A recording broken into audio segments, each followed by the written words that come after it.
Oubliez les lumières de la scène et les costumes onéreux. Ce que vous êtes sur le point de découvrir est le secret d'un homme qui terrifiait l'enfer sans même avoir besoin de prononcer un seul mot en anglais. Dave Robertson ne montait pas en chair pour prêcher. Il y montait pour déverser une atmosphère si dense que les fidèles fondaient en larmes avant même qu'il n'ouvrît la Bible. On raconte que le niveau d'onction de cet homme était si redoutable qu'il pouvait simplement marcher dans un couloir et voir les maladies quitter les corps sans qu'il ne fît le moindre geste. Si vous êtes lassé d'un christianisme fait de bruit mais dépourvu de puissance, préparez-vous à comprendre les mécanismes de la marche selon l'esprit. Ce dont nous allons parler aujourd'hui viendra briser votre paresse spirituelle et vous montrera ce qui se produit lorsqu'un homme décide, littéralement, de découvrir la source du pouvoir divin.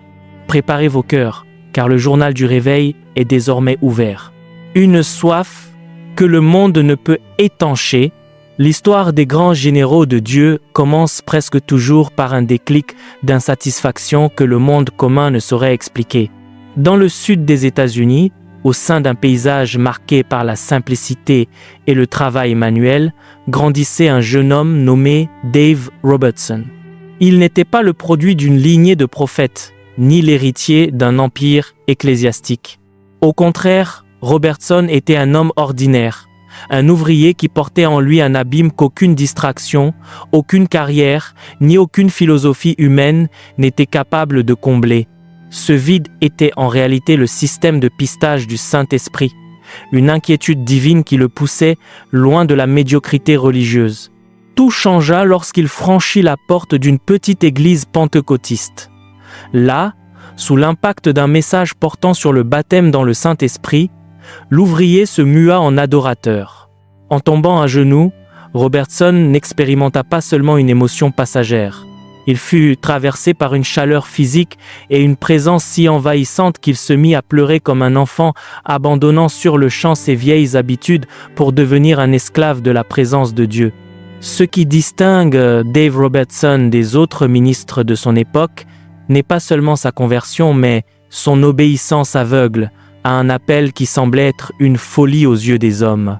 Peu après son expérience, il reçut un songe si vif et si urgent qu'il quitta son emploi immédiatement. Il ressentait le besoin impérieux de prêcher, mais il se heurtait à un problème logistique. Personne ne l'invitait. Il n'avait ni nom, ni titre, ni plateforme. Ce fut précisément dans ce moment de rejet extérieur que naquit la discipline qui allait secouer les fondements de l'enfer. La discipline du secret est la source du pouvoir. Pour ne pas avoir l'impression d'être un oisif à cause de son chômage, Dave décida que son nouvel employeur serait Dieu. Il s'imposa une journée de travail spirituel rigoureuse. Il descendait au sous-sol de sa maison et priait pendant 8 heures consécutives. Chaque jour, au début, son esprit charnel luttait contre l'ennui. Il s'agenouillait, priait en anglais pendant 10 ou 15 minutes et se retrouvait rapidement à court de mots. L'agonie de devoir remplir les heures restantes le poussa à une mesure désespérée. Faute de savoir quoi dire dans sa langue maternelle, il commença à prier en langue pendant la majeure partie de ces 8 heures. Il ne le savait pas encore, mais il était en train de creuser un puits artésien dans le monde spirituel. Jour après jour, dans ce sous-sol sombre et silencieux, Robertson exerçait son esprit. Tandis que le monde extérieur l'ignorait, il accumulait une charge d'onction que sa structure physique pouvait à peine supporter. Après 3 mois de ce régime brutal d'intercession par l'esprit, survint le premier test de tension. Dave se rendit à une réunion dans une église traditionnelle, un milieu où le surnaturel était accueilli avec méfiance. Au milieu du culte, un événement à la fois terrifiant et fascinant se produisit. Il y reçut une vision comparable à un rayon X. Il vit avec une clarté spirituelle le fémur d'une femme assise dans l'auditoire et s'aperçut instantanément que l'une de ses jambes était plus courte que l'autre. Poussé par une audace qui ne venait pas de la chair, il s'approcha de la femme et pria : « Devant les yeux ébahis de toute la congrégation, la jambe de cette femme s'allongea et les os craquèrent de manière audible alors qu'il s'ajustait au commandement de la veillée. Le réveil éclata à cet instant précis, mais la leçon la plus profonde vint plus tard, lorsque Dave, sous le choc, demanda à Dieu pourquoi lui, un jeune homme inexpérimenté, avait été utilisé de la sorte. Avant de continuer cette vidéo, juste pour rappeler que nous avons notre livre Les Généraux de Dieu qui est désormais disponible. Si vous voulez connaître plus sur les Généraux de Dieu, si vous voulez connaître leur histoire, qu'est-ce qu'ils ont fait pour avoir cette onction, comment ils ont fait, quelle est leur routine spirituelle, et donc ces 25 biographies, le lien dans la description de cette vidéo pour pouvoir télécharger le livre rapidement. Que Dieu vous bénisse abondamment. La réponse qu'il entendit du Saint-Esprit est le secret qui fonde tout son héritage. Mon fils, tu as accidentellement découvert la source de ma puissance. Cette révélation changea la trajectoire de Dave Robertson à jamais. Il comprit que les langues étrangères n'étaient pas seulement un sceau du baptême ou une preuve initiale à ranger sur une étagère théologique, elles étaient la salle des machines du croyant, l'accélérateur de particules permettant au Saint-Esprit de prier la volonté parfaite de Dieu à travers un canal humain imparfait. Il réalisa qu'en priant par l'Esprit pendant des heures, il ne cherchait pas à convaincre Dieu d'agir, mais il permettait à Dieu de l'édifier, purifiant le brouillard de son esprit et affinant ses oreilles spirituelles pour capter des fréquences que l'homme naturel est incapable de percevoir. Robertson comprit que l'autorité ne naît pas de l'éloquence, mais de la densité de gloire accumulée dans le lieu secret. Il cessa de chercher la puissance pour chercher la communion, sachant que la puissance n'était que le sous-produit inévitable d'une vie soumise. À l'inverse de nombreux ministres qui parcourent les séminaires pour structurer leurs sermons, il décida qu'il avait besoin d'une immersion totale pour comprendre la théologie de ce qu'il avait découvert dans son sous-sol. Il s'isola dans une petite cabane, emportant seulement sa Bible et un carnet de notes. Là, dans ce retrait fait de solitude et de silence humain, les pages des Écritures prirent vie. Il commença à voir que l'apôtre Paul ne suggérait pas un exercice facultatif lorsqu'il parlait de prier par l'Esprit, mais révélait une stratégie militaire pour la victoire de l'Église. Dans cette cabane, Dave Robertson déchiffra la mécanique par laquelle l'esprit humain domine l'âme et soumet le corps. Toute la révélation reçue devint la base de son chef-d'œuvre littéraire. Le marché par l'esprit, le marché dans la puissance. Il sortit de cet isolement, non comme un théologien académique, mais comme un spécialiste en physique spirituelle, prêt à démontrer que tout croyant, aussi humble soit-il, peut accéder au même niveau d'autorité s'il est prêt à payer le prix de la chambre close et de la langue inconnue. Le chemin de la puissance était tracé, et le monde allait bientôt ressentir l'impact d'un homme qui avait décidé de prendre au sérieux la source découverte par mégarde. La sortie de Dave Robertson de cette cabane de révélation ne marqua pas le début d'une campagne de marketing, mais l'émergence d'un phénomène spirituel défiant toute l'esthétique du télévangélisme américain. Tandis que les grands prédicateurs de l'époque se cachaient derrière des costumes de soie, un maquillage lourd et des scènes millimétrées, Robertson apparaissait comme l'ouvrier qu'il n'avait jamais cessé d'être. Il voyageait dans des voitures simples, fuyait l'objectif des caméras et traitait la renommée comme un bruit parasite pouvant interférer avec sa syntonisation avec l'esprit. Sa philosophie était tranchante. Ne cherchez pas l'homme, cherchez l'esprit qui l'habite. Il comprenait que le vase n'est que d'argile et que l'éclat excessif du récipient empêche souvent les gens de boire l'eau qui se trouve à l'intérieur. Cette humilité n'était pas une posture de sainteté, c'était une stratégie de guerre. Il savait que l'onction est extrêmement sensible à l'orgueil humain et que pour porter le voltage accumulé durant ces 8 heures de prière quotidienne, il devait demeurer invisible. Cette posture provoqua un choc culturel sismique lorsque Dave Robertson débarqua au Brésil entre la fin des années 1980 et le début des années 1990. Le paysage religieux brésilien était habitué à la rigueur formelle. Mais Robertson monta en chair vêtu d'un jean et d'une chemise à fleurs, brisant instantanément tous les protocoles de la religiosité extérieure. Le ministre Luciano Subirà relate l'impact visuel et spirituel de ce moment. À l'extérieur, il ressemblait à un touriste ordinaire, mais à l'intérieur, il portait une pression de gloire qui semblait déformer l'environnement autour de lui. Dès qu'il ouvrait la bouche, l'apparence s'effaçait. Il n'avait besoin ni de cris, ni de manipulation émotionnelle. Souvent, il se tenait simplement devant la foule et commençait à prier en langue à voix basse, laissant la charge accumulée dans son esprit déborder sur l'auditoire. On raconte que la densité de la présence de Dieu devenait si tangible que les fidèles des premiers rangs ressentaient une pression physique réelle sur leur poitrine, les poussant à la repentance et aux larmes, sans qu'un seul mot de condamnation ne soit prononcé. Le secret de cette présence, qui surpassait toute performance humaine, résidait dans l'entretien constant de sa batterie spirituelle. Dave Robertson était connu pour dormir très peu.